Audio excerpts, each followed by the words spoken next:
What's up, everybody? Hope everybody's doing well. Just getting ready to do a quick video for you guys. It's been one I've been wanting to do for a while. Just been a little hesitant on doing it simply because I don't want everybody on the internet knowing my business and my secrets and where I have stuff stashed or whatever in my house. So just kind of been a little hesitant on it. But since I am getting ready to move, I figured I ain't got nothing else to lose, and might as well give you guys a little bit of a couple ideas that maybe you can do yourself at your own home. So without further ado, I'm going to go ahead and show you what I'm talking about. All right, so here it is. We're going downstairs to the basement. You come around here, don't mind the mess. Girlfriend's little salon I built her, whatnot. That workbench that we were just at. All right.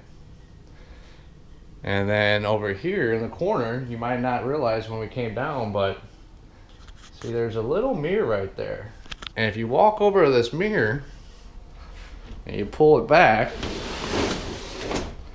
look at that, it slides out.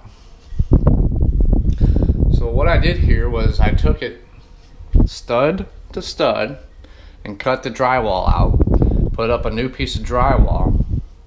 Well, first, I actually cut the door frame to where it was going to be flush with the existing drywall, and then I put up the drywall, and then I cut a hole in the drywall that was just a little bit smaller than the mirror that I purchased, and then I took some 2x4s, I put them behind the drywall, and then I put these heavy duty drawer slides on there and leveled them up. Figured out exactly where they were going to sit. First you put them on the mirror, then you put the mirror up and you kind of mark them where they're going to sit. And then you just make sure that they're level. And then after that, you keep the door intact and everything. You walk back to this little, it's a 10.5 by, I think 6 foot wide, surrounded in concrete except for just a little bit of drywall. Got my shotgun over there. It's a panic room, basically. Panic room / storage. I don't want everybody knowing I got food and water and ammo and everything. And pretty much when I was making this, I was getting ready to buy a safe, and I just kind of started looking at the prices on safes, and I was like, man, I'm going to have to pay $1,500 to get a safe the size I want. So then I kind of started thinking, why couldn't I just build a safe, or essentially make it like a safe, where I got it hidden to where nobody would find it.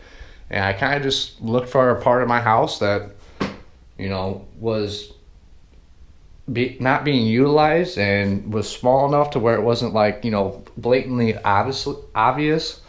And this is what I came up with. I had this little wall here, and there used to be a door that came into this room, and I figured why not just try to hide that door. So that's what I did, and this is pretty much the outcome. There's a couple other things I like to do in here, but since I'm getting ready to move in 2 weeks, I'm not really too concerned about it. I was going to put the mirror on hinges, but it's a lot harder than you would think to put it on hinges. Well, maybe you don't think it's that easy, but I thought it was. And I ended up going to the hospital over it. I ended up welding without a mask on, so that was a bad idea. And did what they call flashing myself. But regardless, it was just the mirror was too heavy for the hinges, even with 4 hinges. But it worked out a lot better this way. I mean, if I shut this thing with that light being on,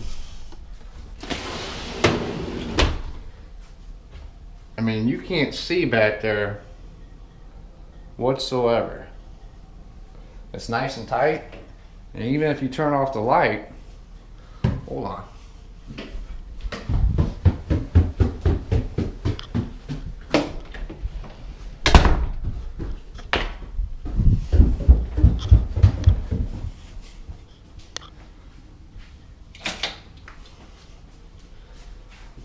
Alright, so like I was saying, even if you turn off the light and you have a light on back there, you can't see no light coming out of there at all whatsoever from any direction.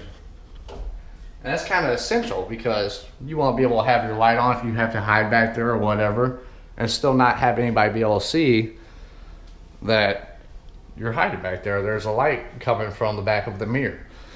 So that's just something too you want to think about, but that's why I wanted to show you guys. It's one thing I just wanted to go ahead and add real quick too, just in case you were interested. Was the overall cost pretty much, I think I got $10, $8 to $10 in the drywall. I used whatever paint I painted the basement with, if you have any of that left over.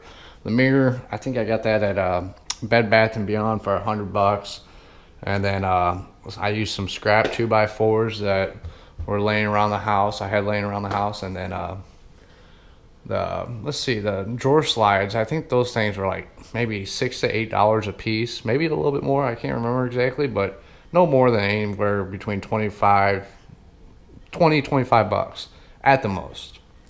And all together, I mean, it probably cost me maybe 150 bucks. So just something to think about too, if you guys were interested in doing this, kind of budget you want to look at. But it really doesn't cost a whole lot, just some general skills, some specific skills, general skills, being able to use a hammer and screw gun and blah, blah, blah. And then specific skills such as like taping and mudding and painting.